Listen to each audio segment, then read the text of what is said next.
Hello everyone, welcome back to my channel Ridisha's Paradise. I hope that you all are fine and welcome back to my Phuket series episode 5.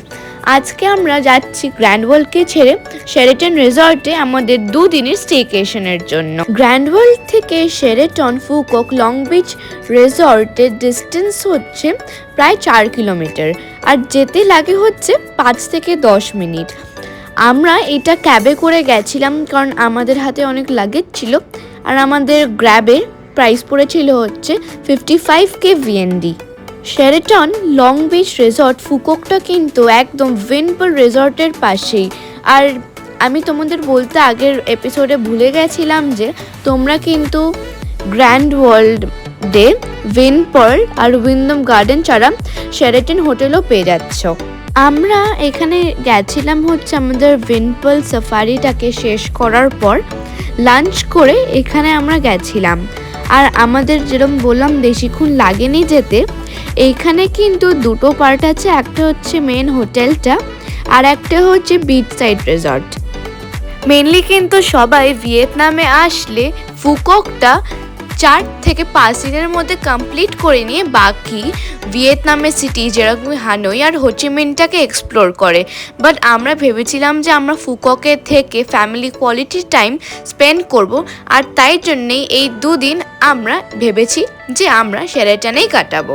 চলো চটজলদি করে room ট্যুরটা তোমাদেরকে দিয়ে দিই। ঢুকেই right সাইডে ছিল হচ্ছে আমাদের কমন ওয়াশরুম, যেখানে শাওয়ার এরিয়া ছিল না। তার থেকে ঠিক বেরিয়ে পাশেই ছিল হচ্ছে একটা বিগ সাইজ ফুল ইকুইপড কিচেন, যেখানে মাইক্রোওয়েভ থেকে শুরু করে কফি টেবিল থেকে শুরু করে সব কিছুই ছিল। তোমরা চাইলে কিন্তু এখানে তোমরা নিজেরা কুক করেও খেতে পারো। ওরা কিন্তু আমাদেরকে একটা ফিল্টার কফি মেশিন দিয়েছিল অ্যালং উইথ দ্য ফ্রিজ। তার ঠিক পরে ছিল হচ্ছে একটা বড় ডাইনিং টেবিল, যেখানে তোমরা তোমাদের লাঞ্চ ডিনার বা ব্রেকফাস্ট করতে পারো। তার ঠিক পাশে ছিল হচ্ছে আমার আর জিয়ার বেডরুমটা, যেখানে ওয়াশরুমে আমরা পেয়ে গেছিলাম হচ্ছে একটা বিগ সাইজ বাথটাব আর শাওয়ারিং এরিয়া। তার থেকে ঠিক বেরিয়েই পাশে ছিল হচ্ছে আমাদের দুজনের বেড আর আমাদের রুমটা ছিল হচ্ছে গার্ডেন ভিউড।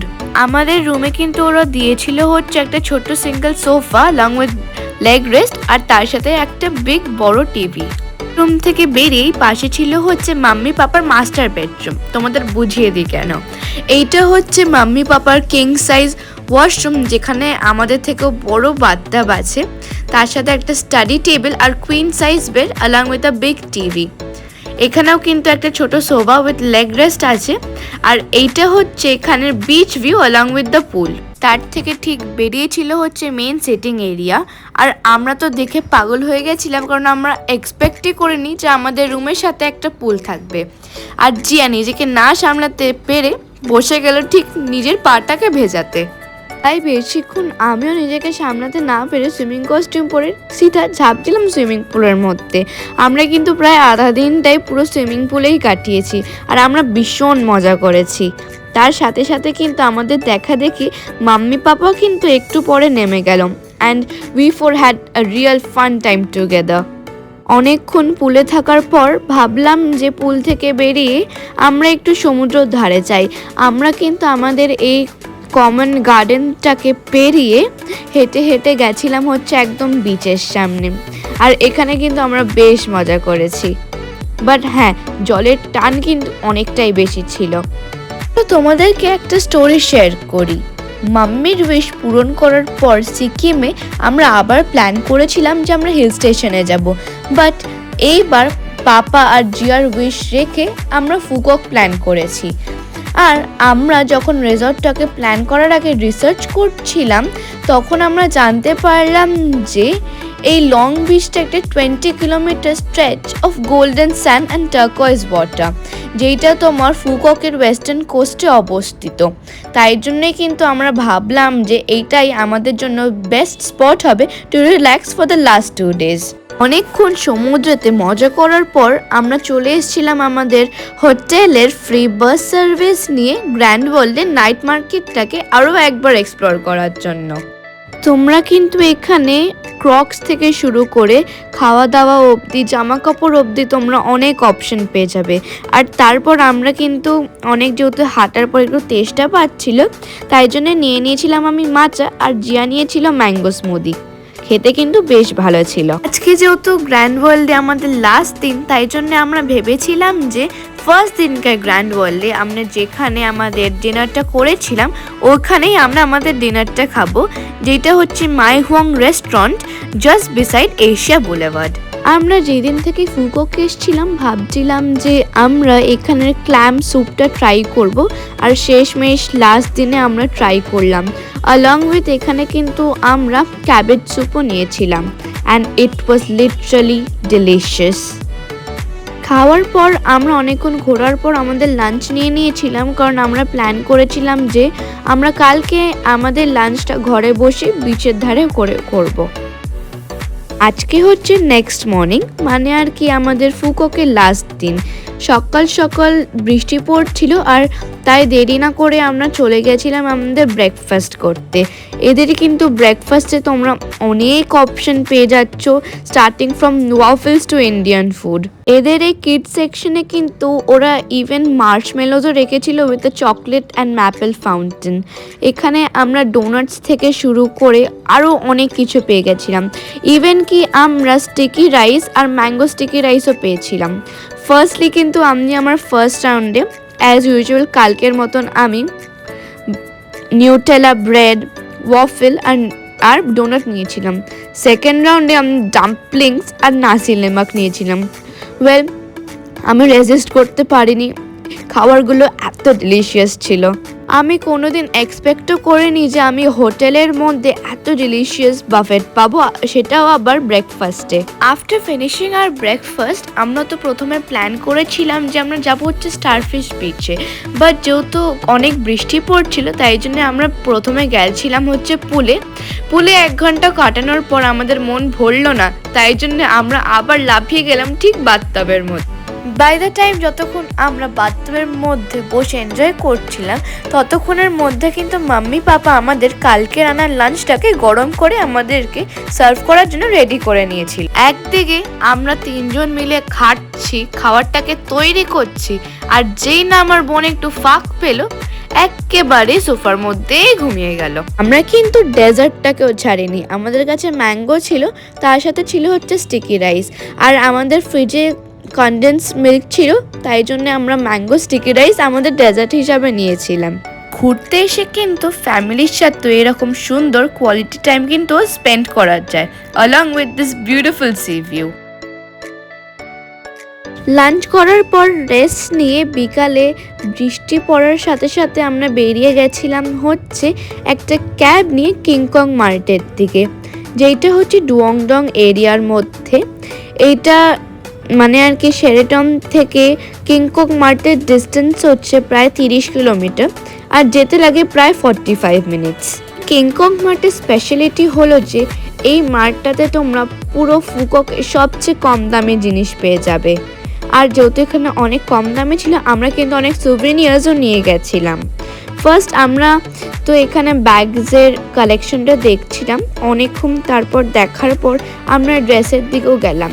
এইখানে কিন্তু আমরা অনেক ড্রিমি ড্রেস পেয়ে গেছিলাম, বাট আনফর্চুনেটলি ওটা আমাদের সাইজের মধ্যে ছিল না, তাই জন্য ওটা আমাদের আর নেওয়া হয়নি। এইখান থেকে ইভেন কি আমরা আমাদের ম্যাগনেটস আর কয়েকটা ব্যাগসও নিয়েছিলাম। ওয়েল, এখানে সুভিনিয়ার্স কিন্তু অনেকটাই ভালো। তার উপর থেকে কিন্তু আমরা এখান থেকে নিয়ে নিয়েছিলাম মাচা আর ব্রাউন সুগার পার্ল টি। মাম্মি পাপা নিজেদের জন্য মিল্ক টি আর কফি নিয়েছিল, এটা কিন্তু বেশ ভালো। তারপর আমরা আমাদের ডিনার সেরে নিতে চলে গেছিলাম, কারণ আমরা ভাবলাম যে আছে গ্র্যান্ড ওয়ার্ল্ড থেকে ভালো আমরা এখানের ডুয়ংডং নাইট মার্কেটে খেয়ে নিই। এখানে কিন্তু তোমরা সি ফুডের অনেক অপশন পেয়ে যাচ্ছ, অ্যালং ক্রক্স অ্যান্ড মেনি সুভিনিয়ার্স।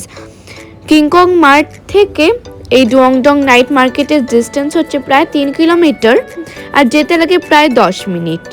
আমরা আমাদের ডিনারটা এখানের একটা অথেন্টিক শপে খেয়েছিলাম। এরা কিন্তু আমাদেরকে, আমরা যেখানে আগেও খেয়েছিলাম ওরকমই ফুড দিয়েছিল, যেটা আমাদেরকে ওরা লাইভ তৈরি করে দিয়েছিল। খাবারগুলো কিন্তু বেশ ভালো ছিল অ্যান্ড আই লাভড ইট। তার সাথে সাথে কিন্তু আমরা আজকে এখানে নুডলসও নিয়েছিলাম। কিন্তু তোমাদের রেকমেন্ড করব, ফুককে যদি তোমরা এই ডুয়ংডং এরিয়াতে আসো, ডুয়ংডং নাইট মার্কেট থেকে নিজের ডিনারটা করতে কিন্তু তোমরা ভুলবে না, আদারওয়াইজ তোমরা কিন্তু এটাকে পুরো রিগ্রেট করবে। এই দিনটাতে কিন্তু আমার মনটা বেশ খারাপ ছিল, কারণ মনটা তো এটাই বলছিল না যে কালকে আমাদের বাড়ি যেতে হবে, কারণ আজকে আমাদের ফুককের লাস্ট নাইট।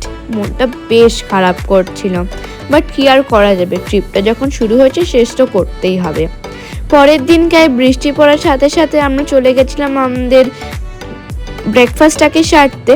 আর অ্যাজ ইউজুয়াল কিন্তু আমি ওয়াফেল, নাসিলেমাক ওইগুলোই নিয়েছিলাম। আমাদের ব্রেকফাস্টটাকে সেরে নেওয়ার পর আমরা ভেবেছিলাম যে কালকে যেহেতু আমরা ঠিক করে আমাদের রেজর্টটাকে ঘুরতে পারিনি আর বিচটাকে ঘুরতে পারিনি, তাই ভাবলাম যে ব্রেকফাস্টটাকে করার পর আমরা ওখানেই যাই। তাই জন্যে তাড়াতাড়ি ব্রেকফাস্ট সেরে নিয়ে চলে গেলাম আমি আমাদের এই রেজর্টটাকে আর হোটেল আর বিচটাকে এক্সপ্লোর করতে। আমাদের হোটেলে কিন্তু একটা বেশ বড় কমন পুলও আছে, ওখানে কিন্তু মেনলি ফোম পার্টিজ আর আরও অনেক কিছুই হয়। তারপর বিচটাকে গেলাম এক্সপ্লোর করতে। আমরা বিচে কিন্তু অনেকটাই টাইম স্পেন্ড করেছি, ইভেন কি আমরা দোলনাও চড়িয়েছি। দোলনা চড়তে চড়তে একেবারে শেষবারের মতন এই দিগন্ত বৃষ্টিত আকাশ আর এই নীল সমুদ্রকে চোখ মেলে দেখে নিলাম, কারণ বলতে তো পারছি না আর কতদিন পর এই ঠিক সমুদ্রটাকে আবার কবে দেখব। যেরকম আমি তোমাদের সবাইকে আমার আগের ব্লগে জানিয়ে রেখেছিলাম যে ফুককের সমস্ত হোটেলের চেক ইন টাইম হচ্ছে দুপুর 2টো আর চেক আউট টাইম হচ্ছে দুপুর 12টা। তাই জন্যে বেশি দেরি না করে এই সুন্দর সমুদ্র পথ ধরে আমরা আমাদের ভিলাতে চলে গেলাম লাগেজ প্যাক করতে। আমরা দুপুর 12টার মধ্যে চেক আউট করে একটু কিডস জোনে গেলাম এই কিডস জোনটাকে এক্সপ্লোর করতে। আমাদের হাতে যেহেতু অনেকটা টাইম ছিল, আমরা এখানে অনেকটাই খেলেছি আর ইভেন কি আমরা এদের বোর্ড গেমসগুলোকেও ট্রাই করেছি, ইনক্লুডিং ক্যারম অ্যান্ড ফুটবল। যেতে যেতে তোমাদেরকে একটা ইনফরমেশন দিয়ে রাখি, এই পুরো ফুককে কিন্তু ফ্রি বাস সার্ভিস চলে। বাট হ্যাঁ, যদি তোমরা সানসেট টাউন থেকে গ্র্যান্ড ওয়ার্ল্ড আসো তোমরা কিন্তু একটা ডিরেক্ট বাস সার্ভিস পেয়ে যাবে না। ওরা তোমাদেরকে ফার্স্ট সানসেট টাউন থেকে এয়ারপোর্টে ড্রপ করবে, এয়ারপোর্ট থেকে তোমরা গ্র্যান্ড ওয়ার্ল্ডের ডাইরেক্ট ফ্রি বাস সার্ভিস পেয়ে যাবে। তোমরা কিন্তু নিজেদের ট্রাভেল এক্সপেন্সটাকে বাঁচানোর জন্য এই ফ্রি বাস সার্ভিস ইউজ করতে পারো, বাট আমাদের জন্য অনেক ক্ষেত্রে কিন্তু এদের টাইমটা ম্যাচ করেনি আমাদের সাথে, তাই জন্যে আমরা মেনলি গ্র্যাবই ইউজ করেছি। আমাদের hotel Sheraton long beach resort থেকে ফুকক ইন্টারন্যাশনাল এয়ারপোর্টের ডিস্টেন্স হচ্ছে 35 কিলোমিটার্স আর আমাদের যেতে প্রায় 1 ঘন্টা লেগে গেছিলো। শেষমেশ সেই মুহূর্তটা চলে এলো যখন সেই ফ্লাইটটাকে নিয়ে আমরা ব্যাক টু কলকাতা যাচ্ছি। ব্যাস, আমি আমার সিরিজটাকে কিন্তু এখানেই শেষ করলাম। যদি আমার ভিডিওসগুলো ভালো লেগে থাকে যেতে যেতে লাইক, সাবস্ক্রাইব অ্যান্ড শেয়ার করে নিও। Till then, tata.